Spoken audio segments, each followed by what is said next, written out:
This hearing of the Subcommittee on Delivering on Government Efficiency will come to order. Welcome, everyone. Without objection, the chair may declare a recess at any time. I recognize myself for the purpose of making an opening statement. Welcome, everyone, to today's DOGE Subcommittee hearing on federal real estate. This is an area where the Trump administration is taking long overdue action. The federal government owns a massive real estate portfolio of more than 250,000 buildings. No one knows how much of this real estate is actually being put to use or what it's worth on the open market. Here's what we do know. Taxpayers spend about $10 billion annually just to operate and maintain all of it.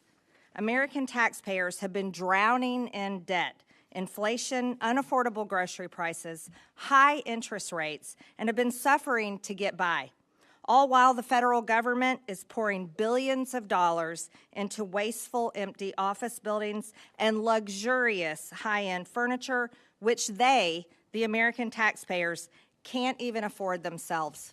It's quite a hypocrisy. These buildings sat largely empty during the entire Biden administration, which kept federal office workers at home long after the COVID-19 pandemic ended.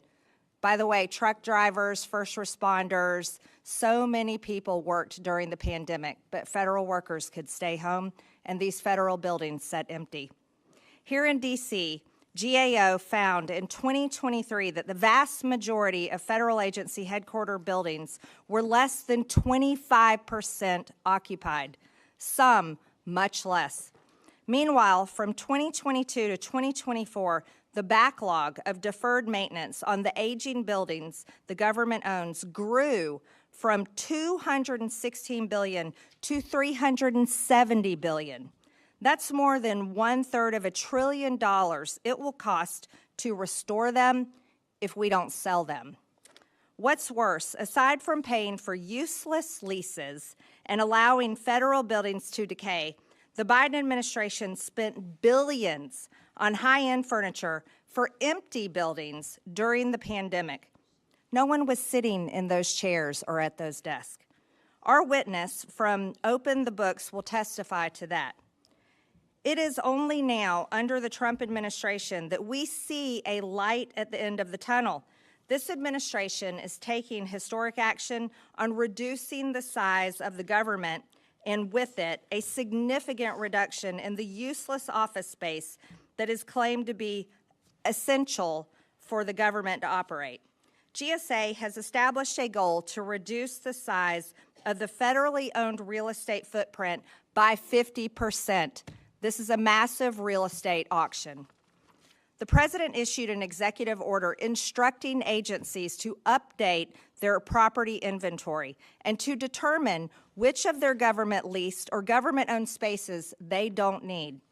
In just the few months since Inauguration Day, DOGE and the General Services Administration have sold off several federal properties and worked with agencies to eliminate hundreds of unneeded taxpayer-funded office leases. More specifically, they've canceled nearly 700 federal leases of 7.9 million square feet of space, saving taxpayers around $400 million. One of the canceled leases was a nearly $250 million 15-year lease at a luxury office building on Pennsylvania Avenue to house Voice of America and the United States Agency for Global Media. The Biden administration signed the lease late last year, sticking taxpayers with the tab. It's one of the fanciest office buildings in the city. You can see of the building on this poster board. Incredible. Furthermore, this beautiful building had zero broadcasting capabilities. a capability one would think would be essential for a broadcasting media agency. The cost to taxpayers to build out the building with broadcasting capabilities, $130 million. The Biden team wanted to move USAGM and Voice of America from this building that we are sitting in today into that luxury space. Instead, the president is shutting down the whole state-run media operation, and taxpayers will be spared a $250 million lease and millions more for renovations and security measures. This is just one example of countless egregious abuses of leases and contracts being paid out across the federal government. Another egregious abuse of taxpayer dollars regarding federal property was the $200 million the FBI received last year for a new headquarters in Maryland. While the FBI was going after the American people, parents at school board meetings, and many others, our federal government gave them hundreds of millions of dollars of American tax dollars for a brand new, beautiful headquarters. Federal agencies shouldn't be maintaining empires at taxpayer expense. That's why GSA, the federal landlord agency driving this reform process, plans to lead by example. Imagine that. It intends to vacate its current headquarters building in downtown D.C. and co-locate with another agency. Then it will sell the GSA headquarters. Before I close, I'll note that Congress also acted on this front in January. We passed a law requiring federal building occupancy to be tracked and for low occupancy buildings to be sold. But it will take a willing partner in the White House to implement that law and to take other steps to shrink the federal real estate empire. We now have that partner, and I look forward to working with the Trump administration and DOGE to finally right-size the federal real estate footprint. And with that, I yield to Ranking Member Stansbury for her opening statement. All right, well, good morning. I always enjoy a field hearing, and it's nice to be out in the field here in Washington, D.C. I'd like to thank the chairwoman for holding this hearing focused on properties that the federal government manages. The General Services Administration, or GSA, manages roughly 9,000 federally owned properties and private sector leases in all 50 states and territories. Federal real estate is what makes it possible for the civil service to serve the American people. This is programs like Social Security, Medicare, Medicaid, education, care for our veterans, and all of the programs and services that are so vital to our communities, but unfortunately, as we know, are currently under attack. For more than 2 decades across both Republican and Democratic administrations, the Government Accountability Office identified federal property management as a significant challenge, including problems of excess and underutilized space and poor building conditions. All of that is to say that this is a long-standing issue that many administrations have worked on, and it certainly isn't something new.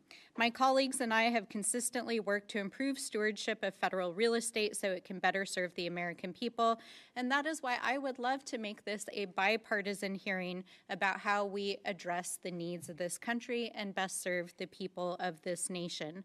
The last administration disposed of properties saving nearly $2 billion for American taxpayers, and recently Congress worked together to pass bills for additional tools to reform and consolidate the federal property inventory. These efforts also directed the sale of 4 federal buildings, including the one we are here in today. The Inflation Reduction Act also helped to facilitate property consolidation, including reducing the Department of Homeland Security footprint by over 1 million square feet and saving taxpayers over $1 billion over 30 years. But instead of building on these successes and continuing to do what could be characterized as the tedious analytical work on behalf of Americans, the Trump administration is currently taking a fire sale approach of looting the federal government and stripping it for parts to pay for tax cuts that we know will come up in their reconciliation deal. Let's be clear. Republicans are trying to pass legislation right now that would give billionaires permanent tax breaks on the order of $37 trillion over the next 3 decades. And in order to pay for that, they are looting the federal government and taking a page out of the playbook of private equity.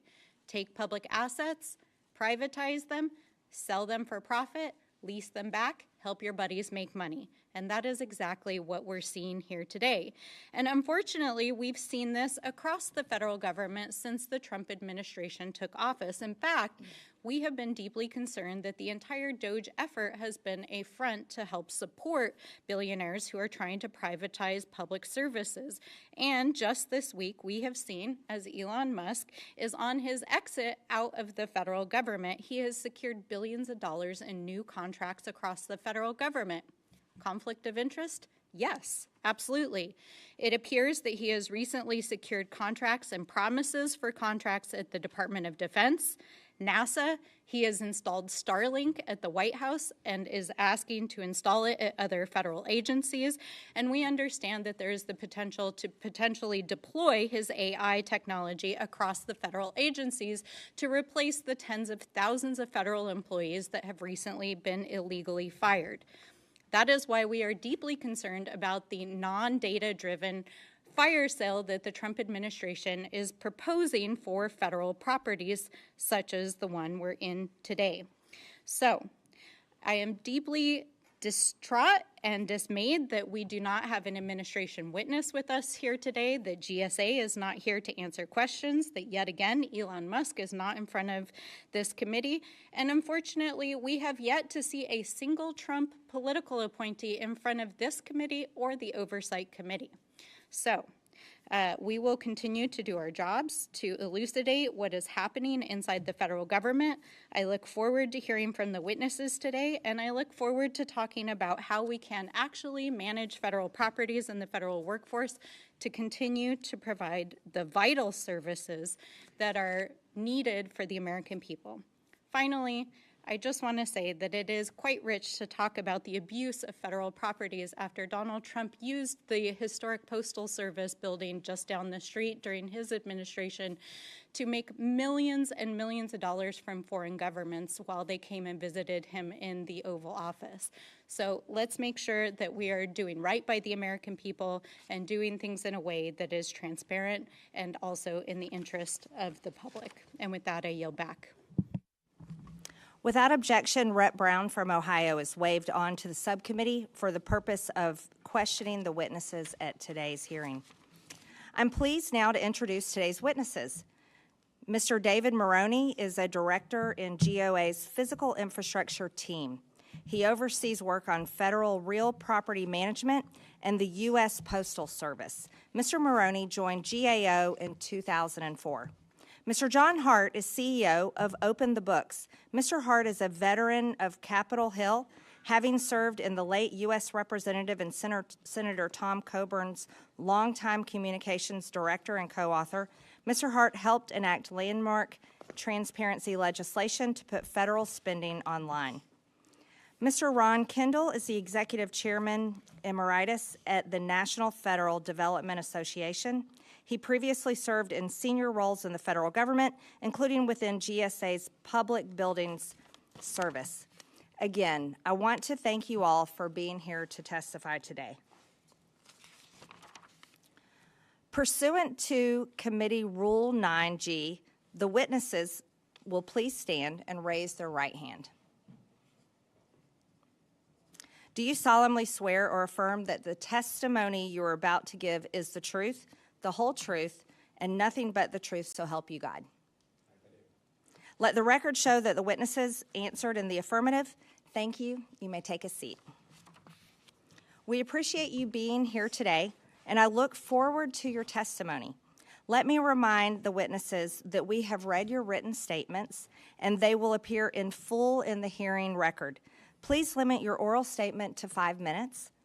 As a reminder, please press the button on the microphone in front of you so that it is on and the members can hear you. When you begin speaking, well, this one may be different. Is it the same? The light will blink. It will? Okay. When you begin to speak, the light in front of you will turn green. After 4 minutes, the light will turn yellow. When the red light comes on, your 5 minutes have expired, and we would ask that you please try to wrap it up. I now recognize Mr. Maroney for his opening statement. Thank you, Chairwoman Green, Ranking Member Stansberry, and members of the subcommittee. I'm happy to be here today to discuss GEO's perspectives on how to make federal real property work better for the American taxpayer. For more than 20 years, we've identified the management of federal real property as a high-risk area in need of substantial transformation. The federal government has held on to too much space and has been too slow in shedding underused properties. Federal buildings are often in poor condition and not well configured for the modern workplace, and the data needed to make good real property decisions has often been unreliable and in some cases non-existent. The pandemic shined a spotlight on these long-standing problems and created a unique opportunity to right-size the federal government's property holdings. While there have been important actions in recent years to take advantage of this opportunity, progress has been slow. Agencies were in a wait-and-see mode for too long. Since January, there has been a notable shift in momentum. GSA is now rapidly moving forward with plans to terminate leases and dispose of large amounts of federal property. This has disrupted the long-standing inertia that has slowed previous efforts to reshape the federal government's real property holdings. There is a risk of moving too fast. Most buildings have active tenants, and relocating them could be costly. As a result, as GSA and other agencies move forward, it's important that they balance the goal of speedy reductions with the need for deliberate planning. This will best ensure the most efficient and effective result for the American taxpayer. There are a lot of moving parts right now that will shape federal property for years to come. First, the Trump administration's return to office policy and its reductions in force are still relatively early in their implementation. Second, agencies will be measuring building utilization across all their owned and leased space for the very first time starting this summer. Third, it's going to take time and money to move out of properties and consolidate into others, so agencies will need to prioritize. The administration will have better information on each of these data points by this summer to help inform its efforts. GSA and other agencies should use that new information to sequence real property reductions in a way that makes the most sense. GSA's recent decision to take an incremental approach to property disposals by starting with owned buildings that are clearly not needed is a positive step in this direction. Taking a deliberate and strategic approach to real property reductions could generate substantial savings for the taxpayer and mitigate the risk of costly mistakes and unexpected mission impacts. In conclusion, right-sizing the federal government's real property holdings is long overdue. As the administration moves forward with reductions, they should do so deliberately in a way that balances speed with planning. Doing so will best position the federal government to achieve the most efficient and effective result for the American taxpayer, while ensuring agencies have the right space to successfully carry out their missions. Madam Chairwoman, that concludes my opening statement. I'll be happy to answer any questions. Thank you. I now recognize Mr. Hart for his opening statement. Madam Chair Green, Ranking Member Stansberry, and distinguished members, thank you for having me today at this hearing. As we gather in this cavernous auditorium, we have an opportunity to reflect on not just the costly problem that Chairman Green described in her opening statement, but its root causes. Today's expansive, excessive, and sometimes opulent federal real estate portfolio is both a monument to the administrative state and a mausoleum of lost dreams, opportunity, and freedom for American taxpayers. In the early 20th century, progressives like Herbert Crowley dreamed of managing a complex new world with a managerial class. Crowley believed in quote-unquote increasing control over property in the public interest. He would no doubt be pleased to see this auditorium and the administrative state's impressive portfolio of office space. So this hearing is an opportunity for Congress to turn away from this failed policy of the past and reestablish our founders' timeless vision of limited constitutional government and transparency. At Open the Books, we view transparency as a first principle in a free society. Our work was in part enabled by landmark bipartisan transparency legislation, the Federal Funding, Accountability, and Transparency Act of 2006, or the Coburn-Obama bill, that I helped craft when I was working for then-Senator Tom Coburn. And that bill created usaspending.gov and put all federal spending online for the first time. Our founders wisely prioritized transparency and wrote it into the Constitution. Article 1, Section 9, Clause 7 says that a regular statement and account of receipts and expenditures of all public money shall be published from time to time. Note that these words precede the Bill of Rights, the First Amendment, and our right to free speech itself. In the public square, transparency is like oxygen. We can't speak if we can't breathe. So when we had opened the books, looked at the federal real estate portfolio, we discovered the high cost of decorating and redecorating the administrative state. And to taxpayers, today's hearing is quite literally a kitchen table issue. Every family can relate to the cost of furniture. That's why taxpayers are so incensed when they learn that federal agencies are freely spending billions of dollars every year on high-end pieces. Since fiscal year 2021, executive agencies have spent more than $4.6 billion on furniture alone. That amount could buy 9.2 million American families a modest $500 kitchen table. And of course, workplaces need desks, chairs, and meeting tables. And it's true that beautiful spaces can make us more productive. But beauty at what cost and on whose dime? Do federal employees need 7 figures worth of abstract modern art to make government run? The State Department spent $1.4 million on artwork for various embassies, including $200,000 to procure a pair of custom paintings from a contemporary abstract artist. Do they need high-end leather recliners worth thousands of dollars each? Our embassy in Islamabad is a place where you can put your feet up, thanks to 40 Ethan Allen chairs, which cost taxpayers $120,000. During the peak years of the COVID emergency, from 2020 to 2022, agencies spent $3.3 billion on furniture, even as work migrated to Zoom. The SEC managed to spend $700,000 furnishing a single conference room in New York. And social distancing guidelines failed to keep even the Centers for Disease Control from buying solar-powered picnic tables with charging ports that by their own rules should have sat unoccupied. And an added burden for taxpayers is that many spaces are in long-term disrepair, as we mentioned before. Federal buildings need $370 billion in fixes. All in all, we have an incomprehensible amount of physical space and furnishings, too much of it inefficiently procured, leased, and maintained. At Open the Books, we believe taxpayers are demanding transparency and accountability. Instead of expanding federal agencies, they want Congress to expand their agency and their right to pursue happiness on their terms with their own resources. Thomas Jefferson wisely said, "The natural progress of things is for liberty to yield and government to gain ground." Every dollar saved in Washington is a dream realized somewhere in America. The administrative state's well-decorated real estate portfolio is a worthy place to start. I look forward to your questions.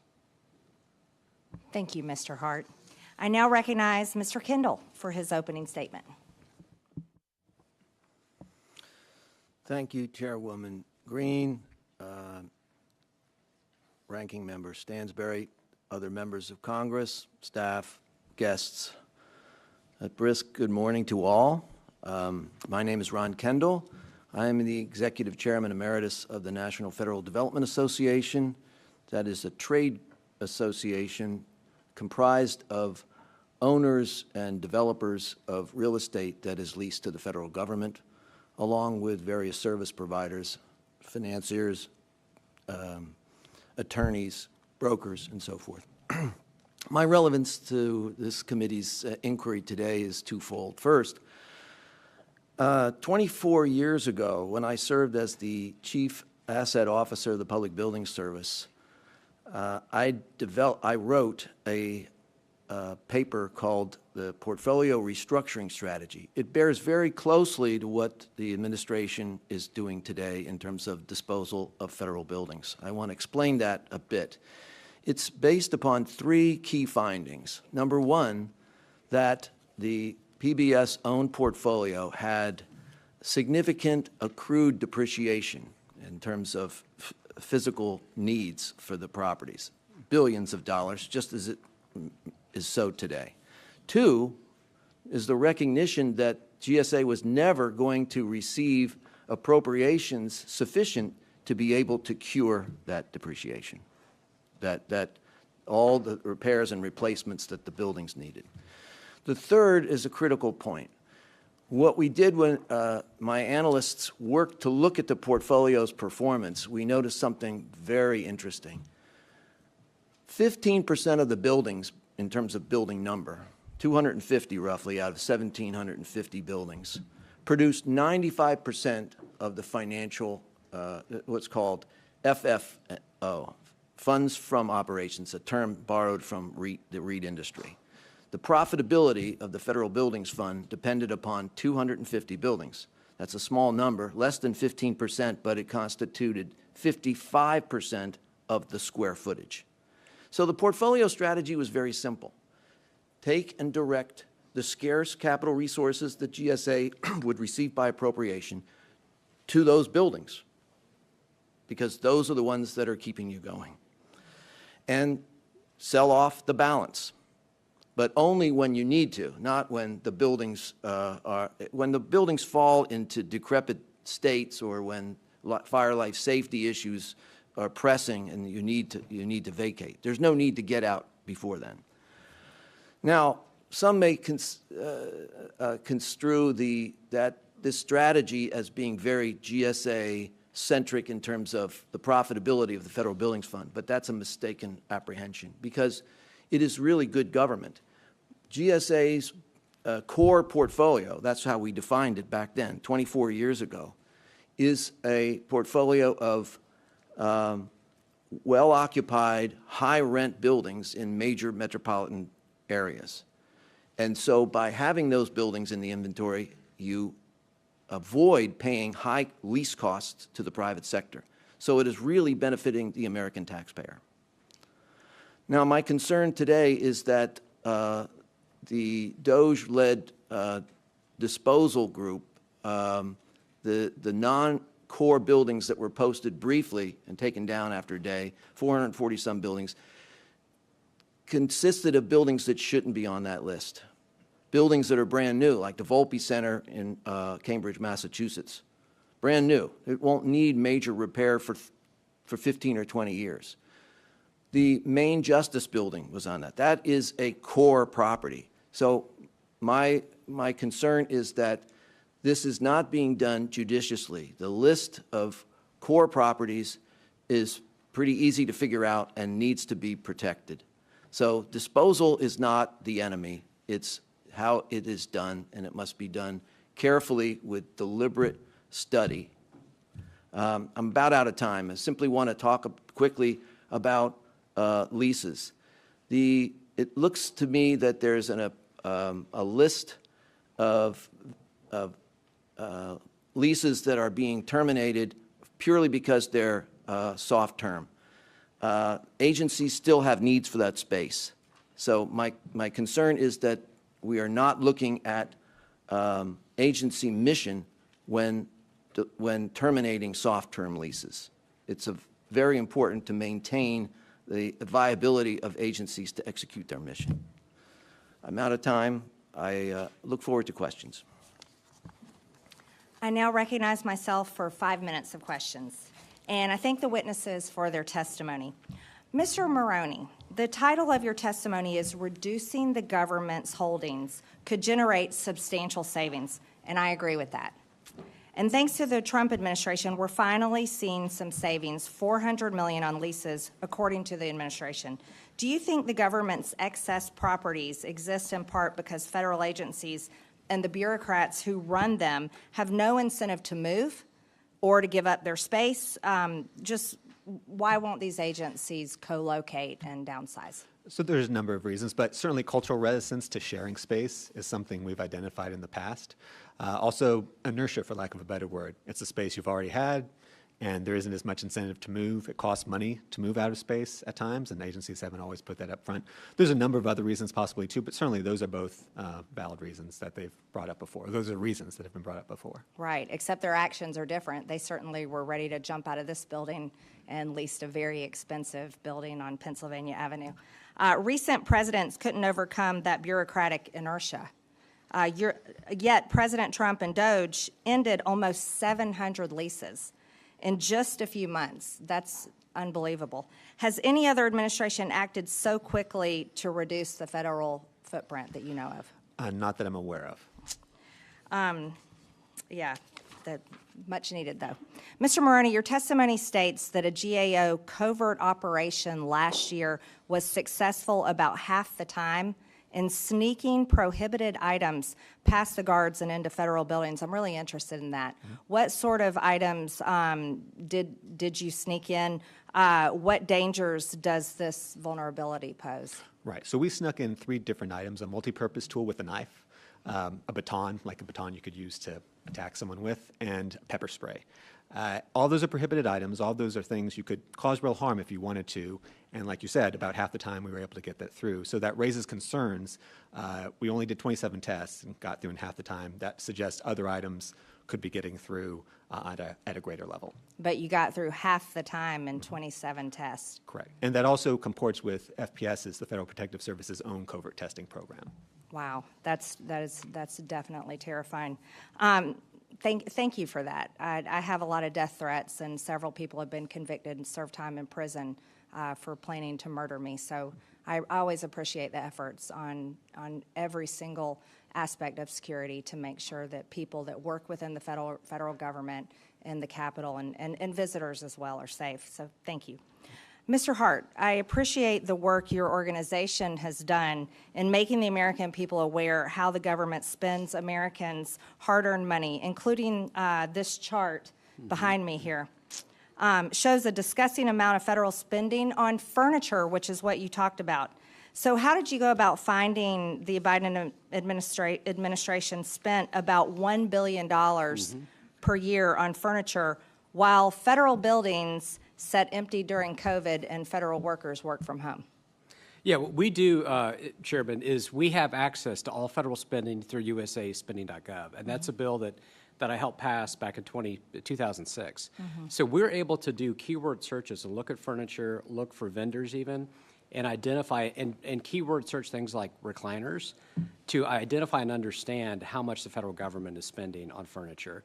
And it's really a scope of government problem issue, as I mentioned in my opening statement, is that when we decide to have a large scope, there is going to be a big cost of furniture. So it's a very useful way to think about and assess whether we ought to have this number of federal buildings. Yeah, Mr. Hart, we appreciate those efforts. In 2021, the CDC spent almost $250,000 on solar-powered picnic tables.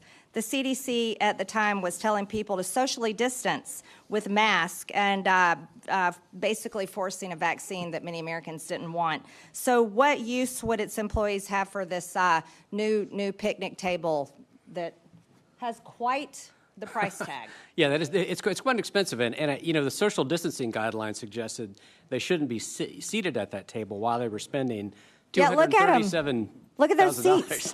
Look at those seats. That's not social distancing. No, they're quite close. There's a close proximity of those seats to the other person. Yeah, real quick, I've just got short amount of time yet. I'd like to ask, just basically, just for the general audience, is $238,000 spent on solar-powered picnic tables at the CDC appropriate? I think the American people thinks that's disgusting. Is $700,000 spent by the SEC for their New York regional office conference room appropriate of taxpayer dollars? I don't think so. What about $6.5 million spent on high-end furniture to redecorate the EPE office? No. And then $284,000 in Herman Miller furniture for FEMA's headquarters conference center, and appropriate use of taxpayer dollars? I would argue not. I'm definitely over time, so thank you, gentlemen. I now yield to the ranking member, Stansbury, for 5 minutes. Thank you, Madam Chairwoman. Mr. Maroney, I'm grateful that you're here. I know in the report that GAO has published that real estate of the federal government has been on the high-risk list since 2003, and part of that is that we're not disposing of it and taking care of it in as quickly a process is needed. So I think this is an issue that we have bipartisan agreement on. Certainly, if you're overinvested in assets, it's something that you need to deal with as a business. But I'm a former OMB employee. I was a nonpartisan federal official, and I worked on the Department of Interior's portfolio. And one of the things that the American public may not realize is that when the federal government is trying to figure out how to reconfigure its federal property footprint, there's a whole planning process that begins. So you first work with the federal agencies, you identify, are they going to change the configuration of how they're using space based on sharing of desk space, if there's laboratories needed, do they need to be physically located in certain spaces? This is what any company does, right? They try to figure out where their employees are going to be located. Then there's a planning process with the actual real estate itself, because in many cases you can't dispose of your leases without investing in construction and improvements because of the terms of a lease, if it's a lease, or if you're trying to dispose of the property and get fair market value. So what I really want to highlight here is that we need an expedited process, but any private company or public entity would have to go through an extensive planning process to do it in a way that would get a fair shake for the taxpayers. Would you agree with that? There's certainly planning steps you want to take. Absolutely. So the idea of just putting out a list of hundreds of federal properties, including some of the most valuable real estate in Washington, D.C. on the federal mall, including the headquarters of every major federal agency, is not a planning process. That is a fire sale of some of the most valuable real estate properties in Washington, D.C. Now, we all know that Donald Trump is a real estate developer. Let's not lose sight of that. And certainly he understands the significance of the disposal of properties in the most valuable real estate in our nation's capital. So I think it's important that we keep that in mind as we're thinking about, is the intentions of what DOGE is doing, are they actually in the public interest? And Mr. Maroney, I want to also go back to kind of the bigger economic context, because I think it actually relates to the issues that we're dealing with this week in the House. In fact, you know, Donald Trump has put into place tariffs last week that are causing the markets to tank. Right now, the economy is in complete free fall, and House Republicans are whipping votes to try to get this new package across the finish line that would give permanent tax breaks to billionaires, and the markets are completely shook by it. And I know you, this is outside your purview, but the issue here is that anyone who works in real estate right now knows that this is not a good time to sell real estate. Would you agree with that? It is a challenging time, particularly in commercial office. Absolutely. So that's the point I want to make. If we're talking about actually getting value for the taxpayers, then doing a fire sale of federal properties and then putting into place expensive leases where the federal government would spend federal taxpayer dollars to lease back from private entities at this moment as the market is in free fall and the real estate market is in complete tanking at the moment is not a good use of taxpayer dollars. Like, this is a terrible idea at this moment, and it needs to be done through a sane process. Now, Mr. Hart, I was interested in your testimony, and I actually just want to follow up. You used in your testimony a bunch of times this concept of dismantling the administrative state. And so I'm just curious, do you view the disposal of federal real estate as part of dismantling the administrative state? No, I view it as empowering taxpayers and transferring wealth from Washington to individual Americans. So I think it's probably one of the best economic stimulus programs you could have. May I ask, Mr. Hart, is your agenda to dismantle the administrative state? No, my agenda is transparency. I'm sorry, Mr. Hart, I understand. I just listened to your 5 minutes of testimony. I think it's very clear that part of the agenda here is really about dismantling the administrative state and using real assets of the federal government to do that. I mean no disrespect, but I wanted to reclaim my time. So the point here is that things are not always as they appear in Washington, D.C., and I think it's very clear that this is not about the federal taxpayers and the American people. This is about disposing of federal property and a fire sale to make the wealthy more wealthy. Thanks. I yield back.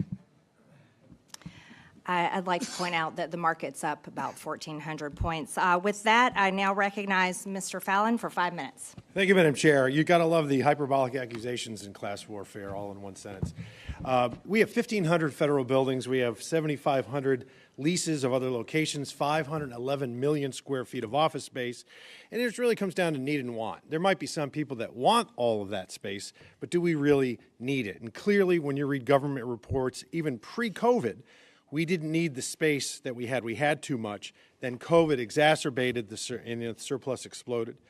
Now, in 2022, Joe Biden in the State of the Union address, and I quote, said, "The vast majority of federal workers will once again work in person." Mr. Kendall, do you believe Mr. Biden achieved his goal? Mr. Fowle, I believe that he made a directive which was tempered by agency input. There was a lot. So, Mr. Temple, Mr. Kendall, I'm sorry, I have 5 minutes. So, do you believe he achieved that goal? Yes or no? We can talk about why. To some degree, he did. To some degree, okay. 2023 GOA report found that 17 of the 24 largest federal agencies used only 25% of their headquarters capacity. And all 24, not one of them reached over 50%. And we're talking big ones: Defense, State, Commerce, Justice, Treasury, et al. This much space, when you're talking about operation and maintenance bills, are going to be in the billions. Leases, $7 billion just on leases. And then there's a backlog deferred maintenance, which is now estimated, and these aren't our numbers, these aren't Republican numbers, these are numbers from government agencies, is $370 billion. So 17 out of 24, that's 71% are under 25%, and all of them are under 49. We clearly have to take some of this off the book, so we can be accused of nefarious intent. The point of the fact of the matter is we are looking out for the American taxpayer. Now, you're talking about very expensive real estate in Washington, D.C., New York City, San Francisco, and to alleviate some of our friends' concerns on the other side of the aisle, there is something called strategic sequencing to prevent the flooding of the market, and I would trust somebody that has real estate experience. The Biden administration, when we're talking about 1,500 buildings, 7,500 leases, 511 million square feet of office space, what did they do? Did they take action? Fact of the matter is they did not, and it is time, and it's high time, 20 years in the making, to take some action. The U.S. Center of Disease Control, as Madam Chair pointed out, spent $230 grand on solar picnic tables. Is that a good use of government funds, Mr. Kendall, do you think? I just wanted to respond to something you just said. When I did this portfolio restructuring strategy, it was $197 million. It's now 180. It's 183. So the witness is not recognized. Thank you. Reclaim my time. Mr. Kendall, you're a witness. You are here of your own volition. Could you answer my question? Do you think that $230 grand for solar picnic tables at the Center of Disease Control is a good use of taxpayer money? I have no opinion. I don't know. Okay. How about State Department, high-end furniture, 120 grand of leather furniture in Islamabad, Pakistan? Do you think that's a good use of taxpayer money?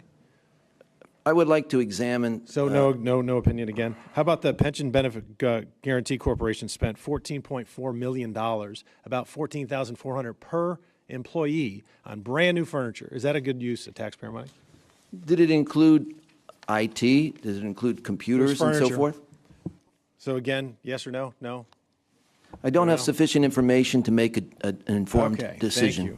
Thank you. The Biden administration essentially did nothing, and what we've had with new leadership with DOGE is terminating 700 federal leases already, 10%. That is a chunk. That is a good start. Any building that has national security implications is going to be unaffected. And now they're moving on to sell, and we're going to do it again with strategic sequencing as well. I think it should be noted that Democratic Witness works for a trade association that represents real estate owners who lease space to the federal government. Is that a fair assessment, Mr. Kendall? That is true. Okay, thank you. Then we've got something in the research that we were doing, the McKinney-Vento Act in 1987. I was shocked to find, Madam Chair, that homeless assistance providers have right of first refusal on any sale of any federal building. I think the American people should know that, and legislation should be drafted, and our office will be doing so, to repeal that, to give the federal government more flexibility to properly sell and unload these buildings to save the taxpayers, not the super rich evil people, the taxpayers of this country, some money. Madam Chair, I yield back. Thank you, Mr. Fallon. I now recognize Ms. Norton from the District of Columbia for 5 minutes. Good luck, man. I strongly oppose OMB and OPM's recent directive to federal agencies to, quote, propose relocations of agency, bureaus, and offices from Washington, D.C. and the National Capital Region to less costly parts of the country, end quote.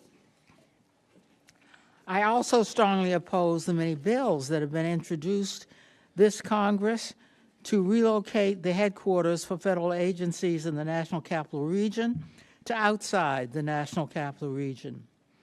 These relocations, as we saw during the first Trump administration, would harm the operations of these agencies and waste taxpayer dollars. They would also harm the economy of the National Capital Region and upend the lives of federal workers, many with kids who love their homes and schools. Last month, I introduced a bill to prohibit such relocations. However, there are specific federal buildings in D.C. that GSA should dispose of in an orderly manner and move the employees from those buildings into other buildings in D.C. These disposals would save the federal government money and could generate tax revenue for D.C., increase housing supply, and create new mixed-use neighborhoods in the District of Columbia. There is precedent for orderly disposals of federal property in D.C. Congress has passed many of my bipartisan bills to transfer unused or underutilized federal buildings and land in D.C. to the D.C. government or the private sector, including the Webster School, the development of the wharf and the yards, and most recently the RFK Stadium campus. Mr. Kendall, I believe that there needs to be an orderly process for disposing of federal buildings in D.C. as opposed to putting many federal buildings up for sale at the same time. How would putting many federal buildings in D.C. up for sale at the same time affect the price the federal government could get for the buildings and the value of commercial real estate in D.C. generally? Congresswoman Norton, selling into a down market is not a sagacious plan. As Ranking Member Stansberry said, that's a kind of fire sale approach. Vacancy in the office market in Washington, D.C., and I've been here for 47 years, it's the highest rate of vacancy in four and a half decades. You don't sell into a down market. That is, it's folly. You're going to get the lowest price possible if you can move the assets at all. I mean, there is, of course, McKinney-Vento, as the congressman just made some could go the homeless way, and others might be public benefit discount conveyances, and you get nothing. But the point is, it is not, you're loading up a market with, that's already under distress, so it's cataclysmic. Well, 3 months ago, Congress passed the Bipartisan Water Resources Development Act, which established a clear federal standard requiring GSA to identify buildings for potential consolidation or disposal, specifically any with an occupancy rate below 60%. However, I'm concerned that GSA is trying to dispose of federal buildings without looking at data to judge whether the buildings are needed or not. Mr. Maroney, based on the timeline established in the recent law, when do you expect the GSA would have the information needed to make more informed decisions about property disposal? Agencies are supposed to start collecting that data in July, and then they're supposed to report in January. Thank you very much. I yield back. The gentlelady yields, and I now recognize Mr. Cloud from Texas for 5 minutes. Thank you all for being here. Appreciate you, Chairwoman, for holding this hearing on this topic. It's certainly one that we've talked about before, but one that we've seen very little action on. You know, one of the reasons and discussion points surrounding those who were proponents of teleworking were that we would save all this money on not needing these federal buildings. And yet what we've seen was, you know, in the business world, what you would do is you'd lose a little productivity with people maybe working remotely, but you would gain that from, you know, less cost and overhead of maintaining buildings and facilities. But of course, in the nature of the federal government, we sent people home, we got less productivity, and we continue to grow our assets and property portfolios, and now are maintaining empty buildings to the tunes of millions and millions and millions and billions of dollars even. Biden had, as Mr. Fallon mentioned, committed to getting the workforce back to work in person in offices, and of course we know that didn't happen. This has really been a bipartisan issue. Even Obama in 2011, in the campaign to cut waste, laid out what you could almost describe as the goals of DOGE, but we saw very little progress over that. And so our friends in the left right now are kind of complaining about how this is being done, but one would have to ask them, they had all the House, the Senate, and the White House just 3 months ago. Why didn't they do anything about it then? And so now we continue to, I'm sorry, you're right, a couple years ago, but nonetheless, you had it a couple years ago and didn't do anything with it. And so now we find ourselves to the point where President Trump and the Trump administration is finally doing something about this, and this is good for the American people. We must find savings for it. As Mr. Fallon mentioned, the vast majority, I think 17 of 24 agencies were almost vacant, it seems, using 25% less, and then we have a backlog of $370 billion in maintenance costs backlogs. And so we have to do something about this. And I think it's worthy to note, you keep mentioning selling properties in a down market. Who would benefit from that? Well, that would be the American people who are buying it. These businesses who could buy it up and turn it into a profitable asset, create a property that would bring tax flow to Washington, D.C., for example, income, as opposed to a vacant building sitting there being a burden on the American people. So there's a lot of reasons to continue to move forward on this. Of course, we want to make sure this is done the right way. Mr. Maroney, could you speak to kind of the decision-making process that you look to bring? First of all, thank you for being willing to take up this fight that so many administrations have been willing to talk about and bring little action to. But could you talk about kind of your decision-making process and apparatus as we continue to look forward, and how you will evaluate what properties are valid and which ones are not for sale or Right. or So for off owned, leasing? for owned properties, GSA and the administration in general should take a look at, first, sequencing makes sense. Take a look at the properties. There are already a number of properties that have been previously identified as properties that should be gotten rid of. Oftentimes, these are buildings that are underused, have been for a long time, and have large deferred maintenance liabilities. So it makes sense. Start with those. Get those out the door as quickly as you can and get those savings. And then as the new data that we're going to have on utilization, which is going to start rolling in July, comes in, you can use that to further assess where are there additional properties that are underused. We'll have that data for the first time for many buildings, and assess what makes next sense in the next tranche to sell off and consolidate. This all is going to take money. It does take money to move out of spaces, to build out consolidations, to reconfigure spaces, but at the end of the day, you save. Not only do you potentially get proceeds from the sales, but you also save the operation and maintenance costs, which have a very long tail, and save a lot of money over time by getting rid of buildings that are just too costly to maintain now. Now, more than half of GSA's leases, I think it's 4,108 out of 7,685 are set to expire between, 2023 and 2027. How much of the federal government can save by allowing these leases to expire that are not needed? Right. Using properties that we already own. Right. Well, from a pure financial basis, we spend about $6 billion on leases each year. So if you're reducing whatever the math is, I can't do the public math, but it's a substantial amount you can get from lease savings. You just want to make sure you know what your end state is going to be. How much space are you aiming for at the end to make sure you're sequencing things in a way that makes sense? I only have 8 seconds left, so I will yield back to the chairwoman. Thank you. The gentleman yields, and I now recognize Mr. Lynch from Massachusetts for 5 minutes. Thank you, Madam Chair.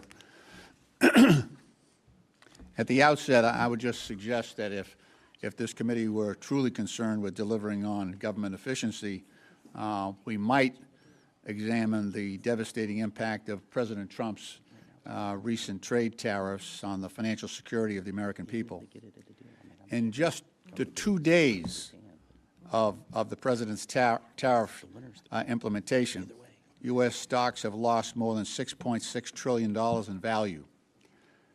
The market turmoil has already placed the retirement savings of millions of Americans at risk, with more than $44 trillion of U.S. retirement assets tied to the stock market via 401k plans and other retirement accounts.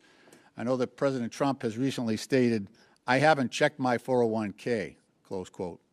Well, Americans, retirees, and workers that are approaching retirement have certainly been checking theirs, and I can tell you they're alarmed. They're alarmed by the extent to which the President's trade war is pummeling their retirement investments. So for the average American who's approaching retirement, who has about $500,000 in a 401k, that American worker lost $35,000 in their 401k in the last 2 days of Trump's tariffs. So, you know, I've heard from one of our witnesses that if every dollar saved is a dream realized, then this is really a nightmare for the American worker, especially for those who are approaching retirement. And while the President made great promises in reducing the costs of groceries, food, housing during his campaign, I really would like him to get around to that if he could at some point.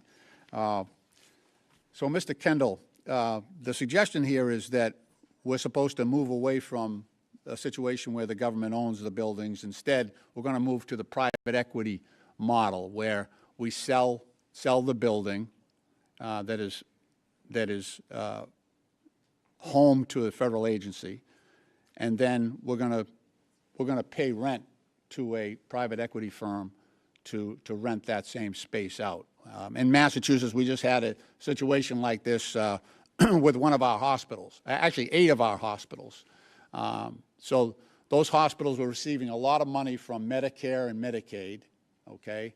They sold the building to a private equity firm. The private equity firm drove up the prices. The CEO of the private equity firm bought 2 yachts. He's got one of them off the coast of Ecuador. But at the end of the day, the federal taxpayer money, the money that was going to that hospital through Medicare and Medicaid, was now going in the pocket of a private individual who could spend it on whatever they want. They introduced the profit motive into the ownership of those buildings. So how does that work for these government buildings that are now going to go to Elon Musk's pals who are in private equity, and they're going to have to get profit in addition to just covering their bills? Well, Congressman, while my trade association always feels that there will be adequate leasing, the truth is leasing does cost more than a federally owned space, and I make it very clear. The cost to the federal government to borrow long-term is about 2%, 2 to 3%. There's a 500 basis point premium to have space that's leased. That's what the market charges. So to bring it home to everybody, would you rather have a 2% mortgage on your house or a 7% mortgage? Obviously, 2% is a lot cheaper. So it behooves the government, when it can afford to own space, to own it. And you only lease in the alternative. It's a stark world. You have to lease because you don't have the sufficient capital to own enough buildings. But it is a mistake if you have a choice to lease and to sell off buildings and now pay for them, to pay private sector lessors. It's going to be more expensive. If you have a unique facility that is designed to provide veteran benefits or some other public service, it makes it tougher for the government to move, right? That is correct. Okay. I yield back, Madam Chair. If I could, I'd ask unanimous consent, a press release from GSA dated December 4th, Without objection, so 2024. ordered. Thank you. And a press release from the Biden Harris White House titled President Biden Announces New Actions to Ease the Burden of Housing Costs. Without objection, so ordered. Thank you. I now recognize Mr. Timmons from South Carolina for 5 minutes. Thank you, Madam Chair. We're here because this country faces an existential threat, $36 trillion in debt, $1.8 trillion annual deficit, and we're trying to find common sense solutions to address unused space and how we can be more efficient with taxpayer dollars in that regard. And this is really a whole of government approach. We have to right-size our fiscal ship in order to have a country long-term. So I guess this is just one small part of that endeavor. And it really is just common sense. And I'm going to tell you a story about my time in office. I got elected 7 years ago, and my predecessor had 2 offices. They were spread out in my district. I have a fairly small district, and they were in some of the highest costing office space in my district. And we only had 3 employees, and we had two offices, and they were, one was in Greenville, one was in Spartanburg, and I just said, well, that doesn't really make sense. So I went to a wonderful, municipality that is up and coming, and I got this fantastic office space. It's actually more square feet than I had between the 2, but it is drastically nicer, and it costs less than half as much. So just in my one little congressional office, we're probably saving $60,000 to $70,000 a year. So that is just pretty straightforward, and we're going to basically do the same thing across the country. We're going to figure out what we need and what we don't need, and then we're going to dispose of what we don't need by either selling it or by not renewing the lease. So, Mr. Maroney, the Department of Government Efficiency has already terminated close to 700 federal leases. What financial impact has that created for taxpayers? That once the leases are drawn out, there's about 120 days, but there'll be this lease savings. You won't be paying that lease rent anymore. And, 700 leases, that's likely hundreds of millions of dollars. Depends on the properties. Right. And I know we're complaining about a property in D.C. that we own. So this building is likely to be sold in the next couple of years. Do you want to guess at what, this is probably 3 acres? How much is 3 acres worth 4 blocks from the Capitol? I would imagine quite a lot. That's at least tens of millions of dollars. And you know what we really need in this area? We need housing. And so I guarantee you that a developer, a big bad developer, is going to come in, and what's funny, the D.C. City Code is going to require them to do 30 or 40% of it as affordable housing. So that'll make some of my colleagues across the aisle happy. But there'll probably be, 1,000, 2,000 units to address the housing crisis in this area, because this is crazy. The highest and best use of this property is not what is currently being used, and we're going to transition it to that. And the best part is, when they build this massive building and put housing in it, they're going to pay taxes.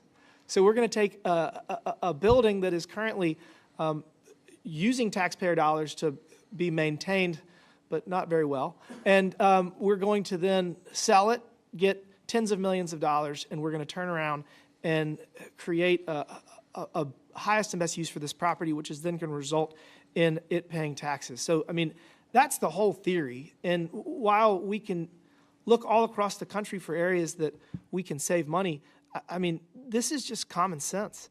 I do have a question. So, Mr. Maroney, why is this so hard? What is wrong historically that has created this problem where we use such a small percentage of property that we lease and that we own? And what are the structural impediments to really turning this problem upside down and solving it? Yeah, I'll point to a couple. There's multiple reasons, but the biggest challenge is we're typically talking about underuse. So it's not a lot of properties that are just purely vacant and empty, and there are some, but the bigger issue is agencies having space where only a portion is being used. And so a couple of problems. One, agencies typically haven't had the incentive to move off of properties that are underused but not completely vacant. It costs money for them to get the buildings ready for disposal. Another reason is reticence, inertia. You've been in this space for a long time. You're familiar with it. Recent years, there's been some uncertainty, right? How many people are going to be in the office versus not? Do we get rid of the space and have to get back new space? I'm running out of time. I want to close with this.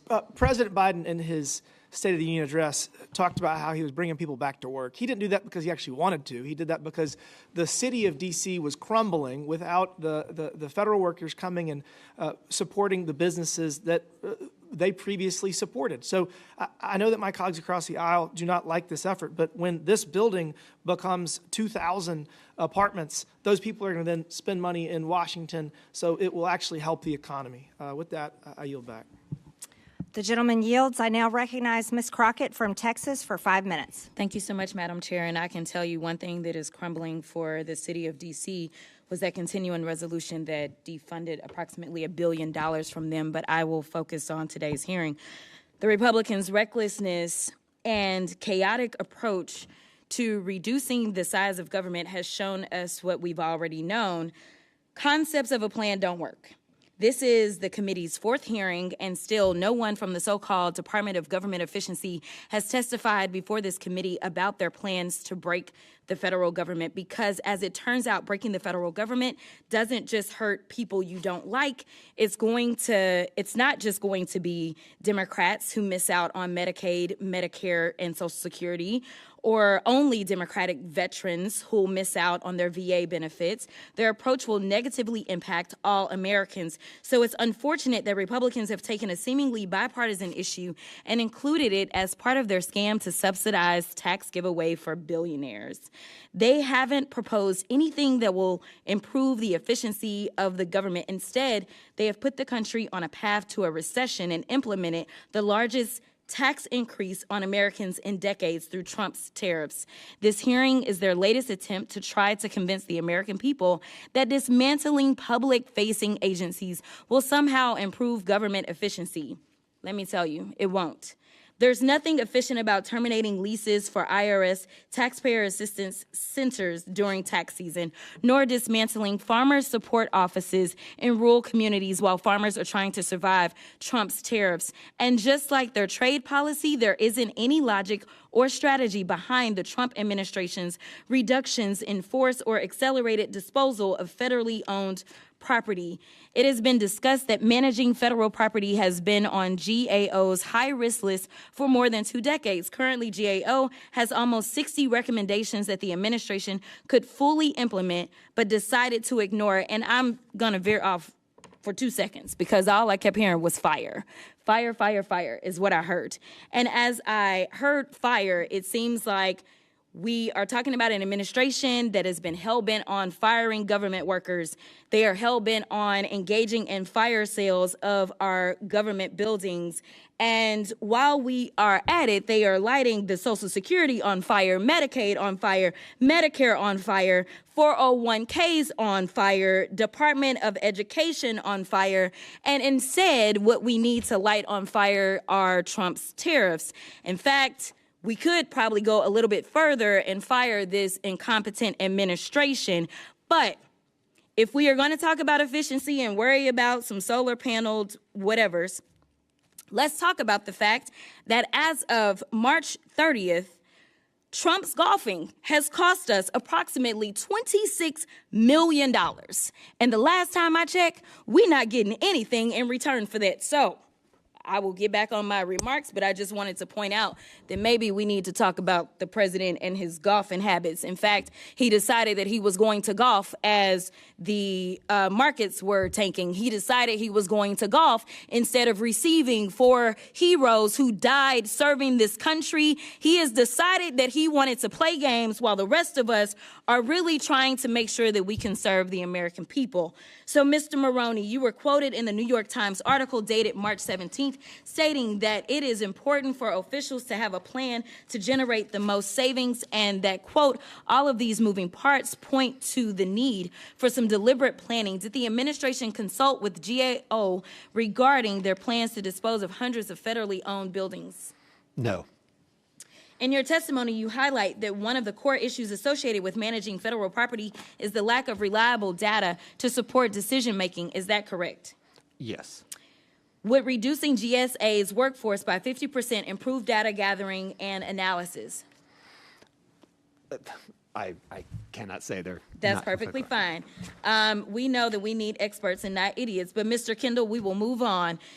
In your written testimony, you state some of the actions of this administration suggest that the administration is not following a strategy designed to save taxpayer money and that the administration seems to ignore agency's mission integrity. Why do you think that?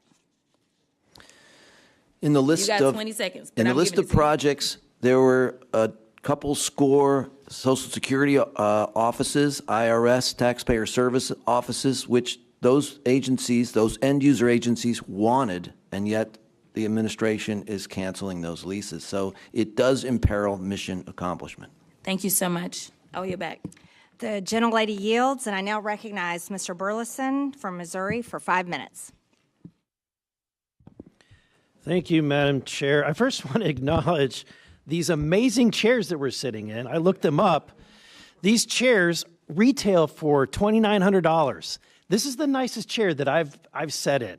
And I've worked at a lot of Fortune 500 companies, worked in the private sector, never had a chair this nice. In a building that's empty. I'm speaking to you from a microphone that I looked up right now. It's over $1,600 for this very nice microphone that apparently needs video. This is why we're here. We're in an empty building from an agency that decided this wasn't good enough, so they decided to spend $250 million more over a 15-year period for a more luxurious location than this. So, and with that, I want to say thank you to the chairman for this Would the for this gentleman yield hearing. for a question? When it comes to, I have very limited time. I don't want to yield. Okay, I understand. I'm just asking. Thank you. So the solution is quite simple. Reduce the budgetary burden of the national real estate portfolio by disposing of federal properties like the one that we're in today. It could be repositioned. It could find a better purpose, as was mentioned before. So I want to ask Mr. Maroney, how many properties in the federal portfolio, how many are there? So there's about 277,000 buildings, but that's everything. And how many of those have approximate utilization, their full capacity, or at 75% or above? There's just not good data. We don't have data. How many are below 15%? Same thing there. We only know for headquarters. So I want to show you, the American people, a chart that we found where there's a list of a number of buildings, and on this list, you've got, for example, the James Forrestal building, which is estimated capacity of almost 5,000 people. There are 8 people occupying that building today. We have the Wilbur Cohen building, which could house almost 3,500 people, but there's 72. This entire list, it goes from the top to the bottom. At the very bottom, the GSA headquarters is 14% occupied. So this is where we stand. Milton Friedman had a great quote that I want to mention.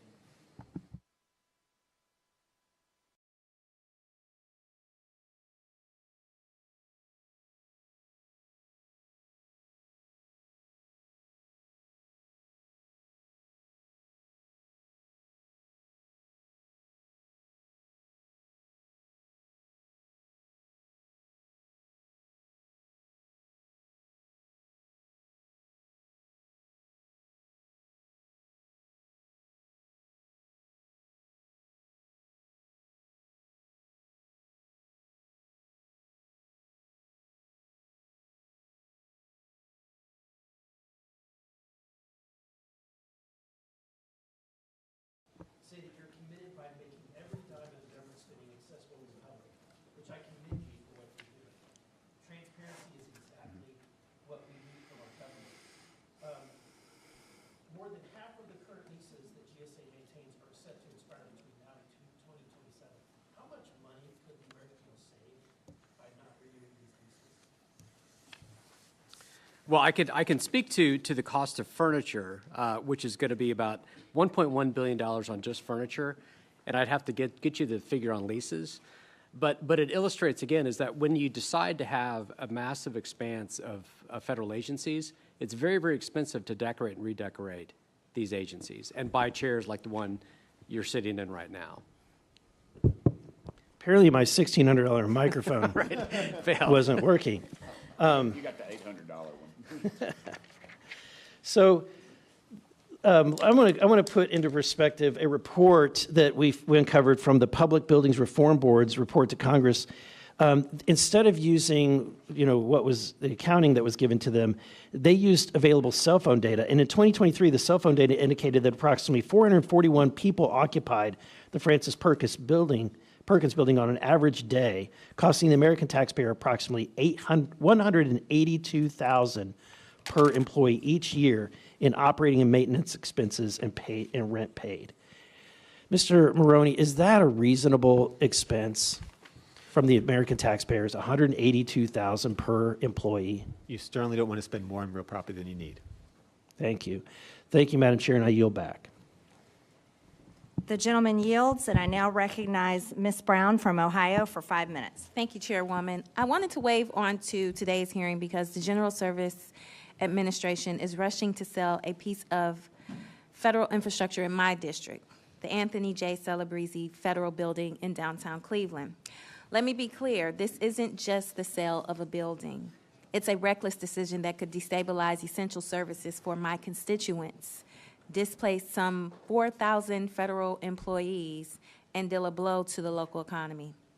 The Celebrezzi houses the IRS, the Veterans Benefits Administration, the Defense Finance and Accounting Services, DHS, and the Equal Employment Opportunity Commission. These are the people ensuring tax seasons run smoothly, our veterans get their benefits, and military payroll is processed accordingly. Selling this building, especially on an expedited 3-year timeline compared to the usual 10 years this takes, is short-sighted and misguided. And what it really represents is another example of Donald Trump and Elon Musk's chaotic and careless approach to cost-cutting. In fact, cost-cutting is too generous. What they are really doing is looting the federal government and stripping it for parts. This sale could result in reduced public access to services, lower job security for thousands of workers, and a ripple effect throughout Cleveland's downtown economy. Local businesses, public transit, and city revenues all depend on the federal footprint of this building. The administration promises to relocate workers to other spaces in Cleveland. That's great. But how? How can their word be trusted? They are selling a building while forcing workers to return to the office. They claim they will look for new lease space as they simultaneously cancel leases nationwide. And they are firing federal workers that provide my constituents and the American people with critical programs and services. So what assurances do we have that they'll actually maintain staffing levels and secure new space for the agencies affected? Or is this just another slash and burn strategy, a thinly veiled attack on the federal workforce under the guise of reform? This building is an anchor for downtown Cleveland. Removing this presence will not only leave a void in the heart of Cleveland, it will undermine the progress that we've made in revitalizing the city.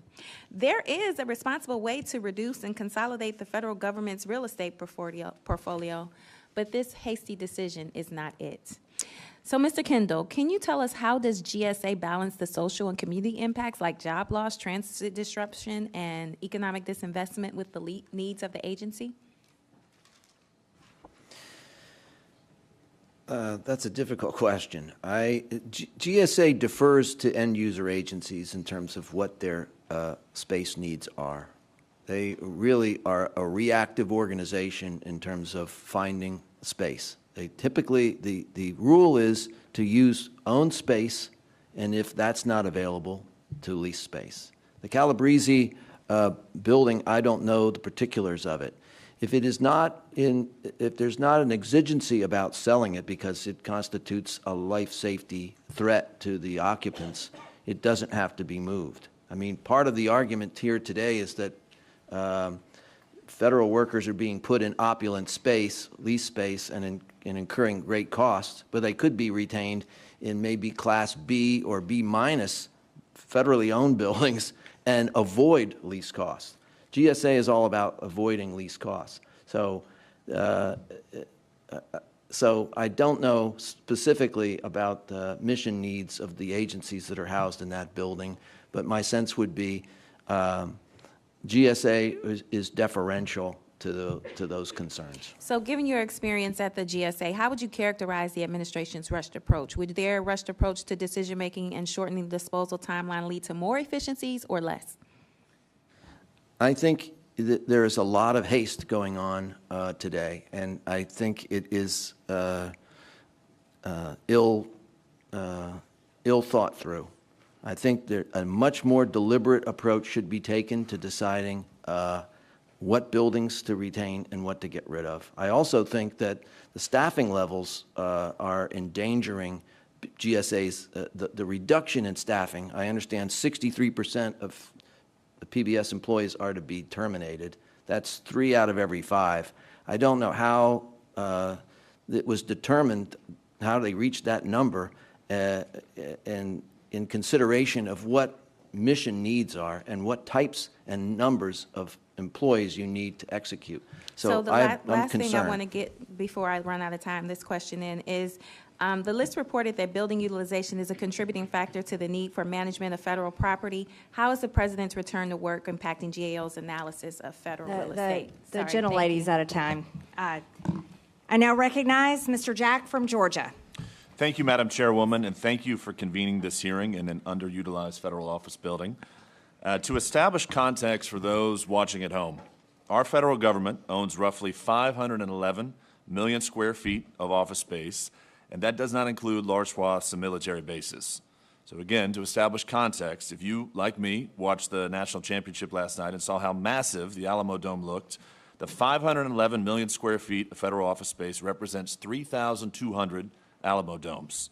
If you watched at home, if you're watching this hearing at home, the average square footage of an American home is about 2,000 square feet, which represents 255,000 average American homes. So that's the scale with which we're dealing when we discuss federal office space. And if I could start with Mr. Maroney, I'd like us to look into the 2020 GAO report that just describes how inaccurate the database is that monitors all this federal government. Are you familiar with that report, and could you share a little bit about its findings? Right. We found that the Federal Real Property Profile, which is the database for federal real inventory, had significant data reliability problems, including something as simple as address information. And if I'm not mistaken, that report demonstrated that of the 511 million square feet of federal office property, 67% of the addresses and accounting for it is inaccurate. Is that true? That was the case in 2020. There has been some improvement. One of the things that we've highlighted throughout this hearing thus far is just how underutilized this office space is. And could you walk us through GAO's survey? I think there were 24 agencies surveyed. Just how much underutilization is there today? Right. Well, in 2023, when we did that, there was significant underutilization in headquarters buildings. None of the agencies were using more than half of their office space in the D.C. area for headquarters, and about 17 of the 24 were using less than a quarter. So it was a significant issue. That was 2 years ago. We don't know what the picture looks like today because there isn't good data. That should be coming this summer. And I'm just curious, within those 17 to 24 agencies that use 25% or less of federal office space, which agency was the most egregious, if you will, at underutilizing office space? So the lowest agencies were HUD and SSA for their headquarters buildings, but I will say no one had a great track record in terms of the utilization. Thank you. And in your assessment, how much taxpayer money could have been saved if the federal government had begun right-sizing its property portfolio shortly after the pandemic shifts to telework became apparent? So certainly you could get substantial savings. It's about $8 billion a year on owned and leased office space, so any reduction is going to generate a lot of money. Thank you. If I could ask some questions, Mr. Hart. First off, I appreciate your opening testimony, and just for the American public, I'd love for you to walk through usaspending.gov, walk through the parameters of it. How can we use that? Yeah, thanks for the question. So usaspending.gov was created through the Federal Funding Accountability and Transparency Act of 2006. That was a bipartisan bill that Coburn and Obama wrote. And what that bill did is for the first time, it took all of the disparate databases among federal agencies and put them together so that the American people could see how Congress is spending their money. And again, this is a foundational first principle of American society, is that taxpayers have the right to inspect the government's checkbook. The government does not have the right to inspect their checkbook. So transparency in the founder's vision is not a two-way street. It's that we have tools to help hold government accountable, because it's their money, it's taxpayers' money. Well, in that vein, in the last minute of questioning, I was alarmed, as I think some of our colleagues were in your opening testimony, about some of the expenditures you walked through. There were egregious examples of wasted taxpayer money.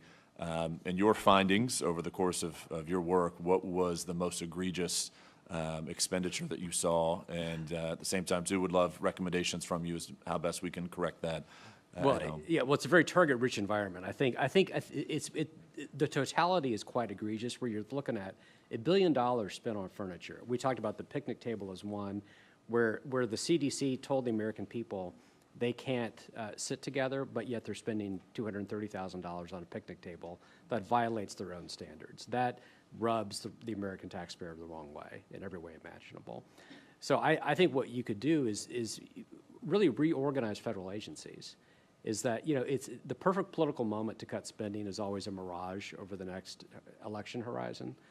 But this body has the opportunity to do an agency reorganization bill that will solve all of the problems we're talking about, because it's a scope of government question. And to the question before is that we spend about $80 million a year on leases, and that's not as much as the owned property. That's a larger number. But there are incredible opportunities for savings that could be produced by having a smart, strategic agency reorganization. Thank you very much. I yield back. Gentleman yields. I now recognize Mr. Garcia from California for 5 minutes. Thank you, Chairwoman, and thank you to our witnesses. I think we're, again, here at another hearing where House Republicans are trying to help Elon Musk get cover for looting our federal government. DOGE, and so far this committee, has not been about efficiency or better services. It's been an attack on programs that we rely on, from public health to Medicaid to the Department of Education, and of course now to office space. And we all know that Elon Musk and Donald Trump are attacking all the safeguards designed to make sure they just can't sell our government assets to their own companies, but they can also sell them to their friends. Our committee is ignoring the biggest threat from the Trump administration so far, and that is a horrific economic plan, Maganomics. Now, Mr. Kendall, we've been hearing testimony complaining that the federal government spent $4.6 billion on furniture since 2021. Do you know how much the U.S. businesses will pay every year in tariffs under Donald Trump's plan? Any idea? No, sir, I do not. Okay, well, the U.S. businesses will be paying $654 billion a year, and that number will rise. And that's just in 1 year. That number, of course, is enormously much larger than anything that we ever spend in furniture. We're looking at the biggest tax increase in over 50 years. Now, Mr. Kendall, the total value of all property held by the federal government is about $330 billion, as stated. Is that correct? I have no basis to challenge that number. Okay, great. So do you know how much wealth has been wiped out from the stock market in just 2 days after Donald Trump's tariff announcement? Any idea, Mr. Kendall? It's in the trillions, but I don't know. Around $6.6 trillion. So I want to make sure what people should be understanding here. Last week, we had the largest 2-day stock market fall in history.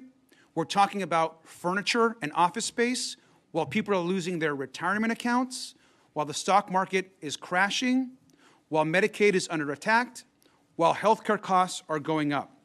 We know that retirement accounts are being wiped out right now as we are holding this hearing. Companies, many of them, are no longer able to invest. People are losing their jobs. And we're here talking about furniture while Donald Trump is destroying the economy. We also know that predicting a recession, which many are now doing, is looking more and more likely, which we hope, of course, doesn't actually happen. And while all this was happening and Donald Trump was imposing his tariffs plan, and the prices of almost everything, groceries, housing, clothing, computers, can be expected to go up, Donald Trump, of course, the next day left to go play golf. Now, Mr. Kendall, were you aware that as the markets were crashing, Donald Trump the next day went out to play a few rounds of golf? I do read the paper, so I did know that. And perhaps maybe instead he should have been working with world leaders or allies to actually work on the tariff crisis, but instead, of course, he was, of course, on the front page of the Wall Street Journal, which is a very conservative paper, as we know. I think it's clear that Donald Trump could care less about the harm he's doing, doesn't care about American workers or the community, and unfortunately, Republicans in Congress want to debate office space and furniture while the president torches our own American economy and the global economy. We have businesses right now, back in my district and across the country, that are getting hammered and suffering and firing employees. But instead, we're continuing to have these really unfortunate, I think, hearings. It's crazy, it's cowardly, we should stop the tariffs now, and with that, I yield back. The gentleman yields. I now recognize Mr. Burchett from Tennessee.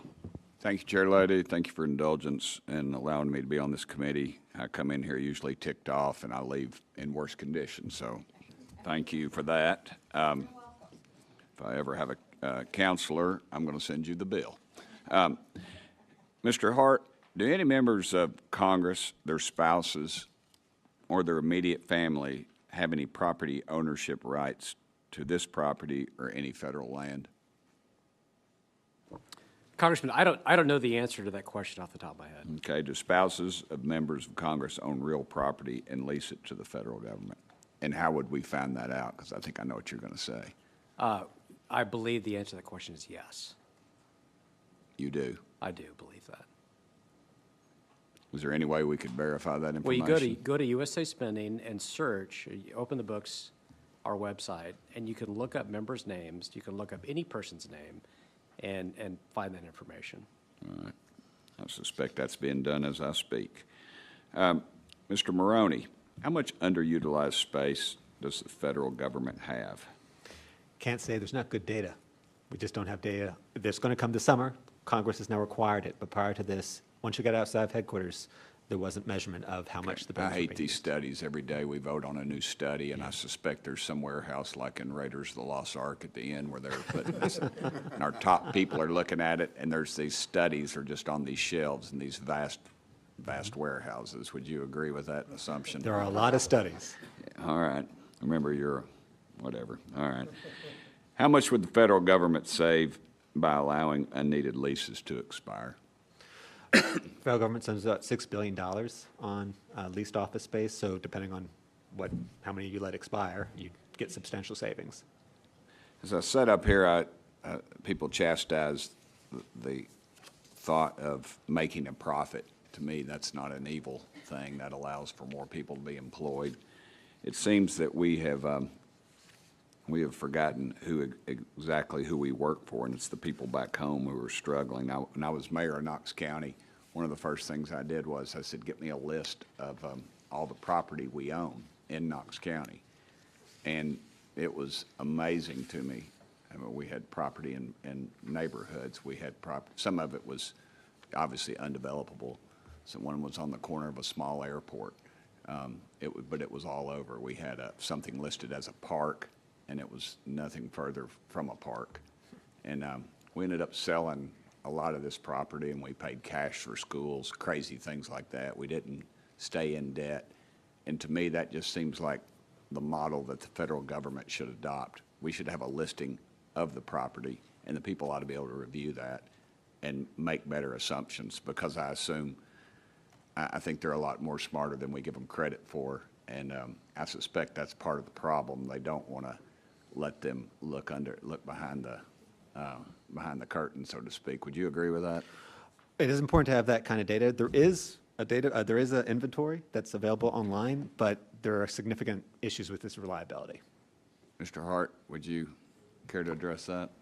We would like to enhance the transparency of all of that data. I think it's one of the most important assets that taxpayers should be able to review the cost so that they can make good decisions. And again, the purpose of transparency is to empower taxpayers. Transparency is not a two-way street. The government does not have the right to inspect our checkbook. Taxpayers do have the right to inspect the government's checkbook because it's their money. Mr. Kendall, would you care to offer your? I'm all in favor of transparency. No objection. It seems our friends in the media always strive for that, and then and we get pretty gutless up here. So I would hope in the future we would address that. So I'll yield my 49 seconds back to you, Chair Lady. Thank you for your indulgence, ma'am. Thank you, Mr. Burchett. In closing, I want to thank our witnesses once again for their testimony today. I now yield to Ranking Member Stansbury for closing remarks. All right. Well, Thank you very much, Madam Chairwoman. I hope that in some ways this hearing has been elucidating, but I'm going to be honest, just listening here today, I've had trouble understanding the theory of the case.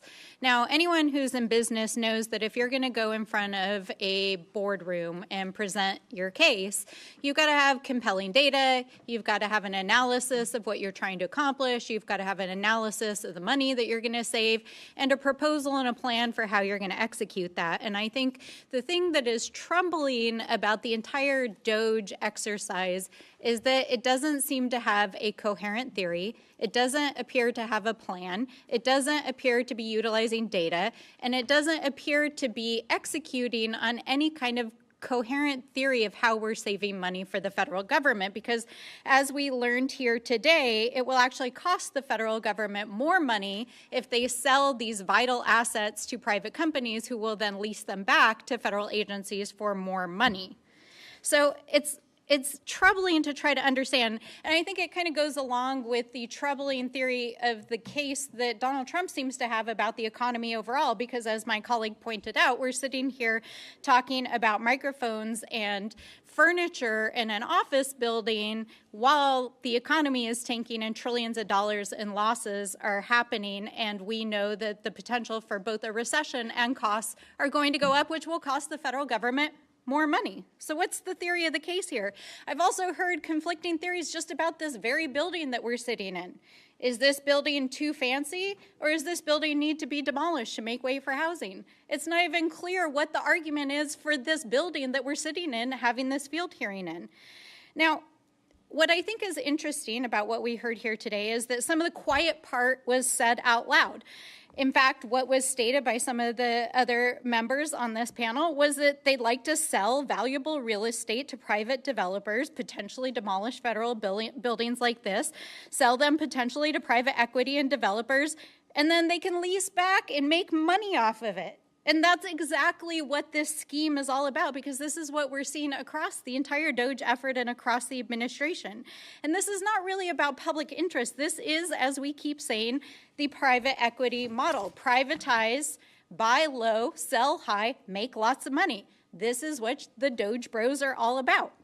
But we know that there is real data coming in July, as was stated by the GAO, that will help us take a data-driven approach. This is data that was demanded by Congress. It is bipartisan. Let's come up with a plan if we're actually going to deal with this bipartisan issue. Now, I also want to point out some other ironies and inconsistencies that we heard here today. One of my colleagues quoted Milton Friedman, which I found actually quite funny because Elon Musk himself has also been quoting Milton Friedman over the weekend because he thought the international trade was good and tariffs were bad. Anybody? Donald Trump is crashing the economy over tariffs.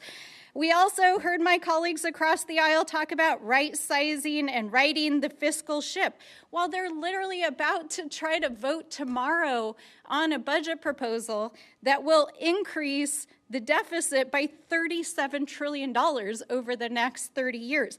This would raise the debt ceiling by $4 trillion just this year and would cost the United States the largest amount of debt ever in the history of its 250 years. So, again, I don't understand the theory of the case. If what we're about here is trying to root out waste, fraud, and abuse, make the government more efficient, save the government money, then why on earth is Donald Trump trying to tank the economy? What are they trying to do with the sell-off and privatization of the federal government? What are they trying to do with downsizing and firing thousands of federal employees? So I'll close out by saying this. To my friends across the aisle and to the administration, hands off our Social Security, hands off our Medicaid, hands off our Medicare, hands off the VA, hands off our education, and hands off our vital programs and the services and the federal assets that make them possible. With that, I yield back. I now recognize myself for closing remarks. Thank you for our witnesses coming today. We greatly appreciate it. And thank you to the American people for tuning in into what is an extremely important issue. Your Social Security is not under attack. Medicare is not under attack. Veterans' benefits are not under attack. But our very existence is under attack.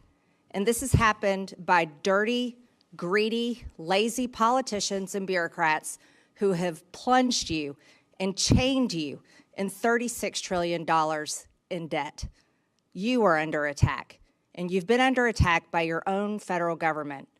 We're here today proudly to talk about how we can reduce this debt, and this is a bipartisan issue. Selling federal property and returning the money back to the American people is the right way to protect you. And as Republicans, we believe in this, and we proudly stand with President Trump, Elon Musk, and their DOGE efforts to reduce the size of the federal government, reduce the federal debt.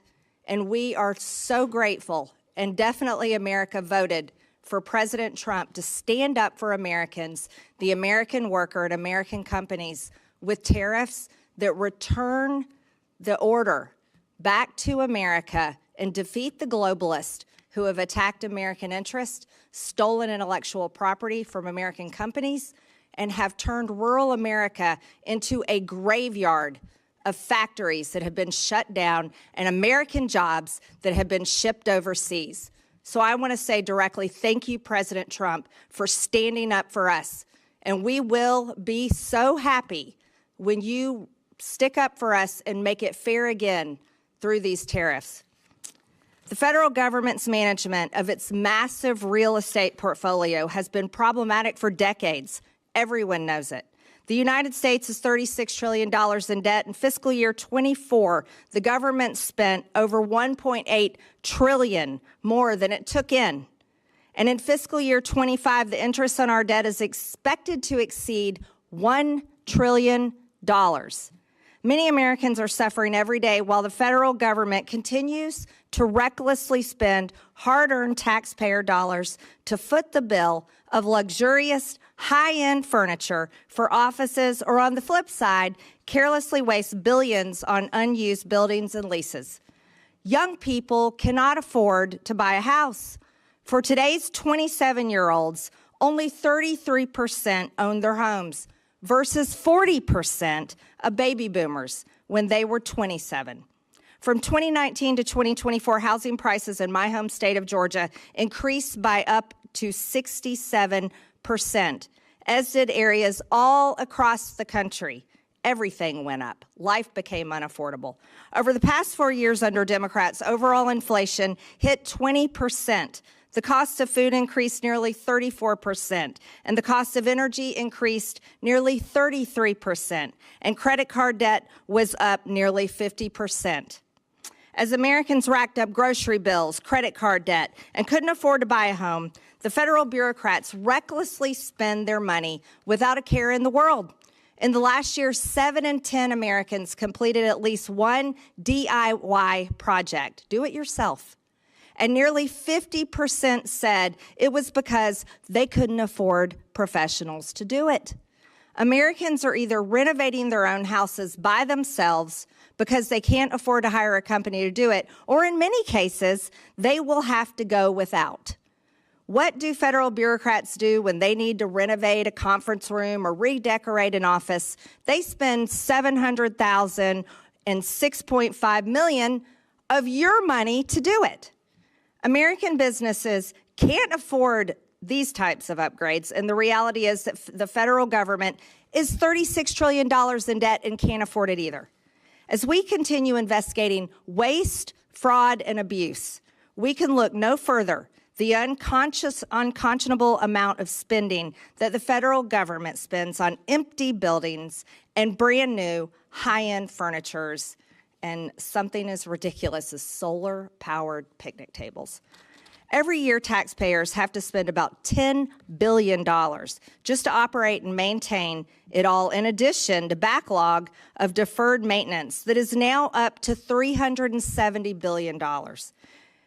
In 2023, GAO reported that 17 of the 24 largest federal agencies used 25% or less of their headquarters buildings capacity, and none of these agencies ever utilized more than 49% of the building's capacity in an average week.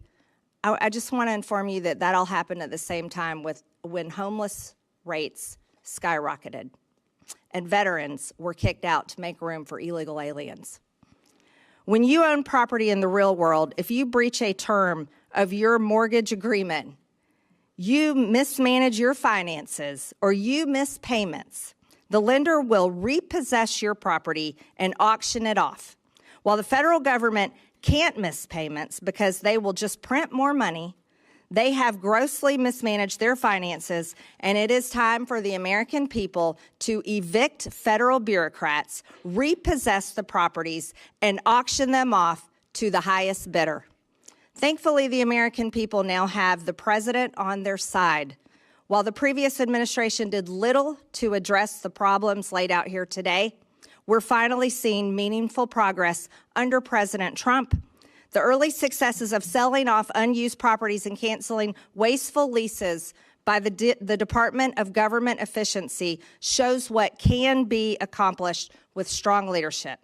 With Congress and the Trump administration working together, I'm confident we can finally resolve this decades-old problem and deliver the results and the money back to the American taxpayers. With that and without objection, all members have 5 legislative days within which to submit materials and additional written questions for the witnesses, which will be forwarded to the witnesses. If there is no further business without objection, the committee stands adjourned.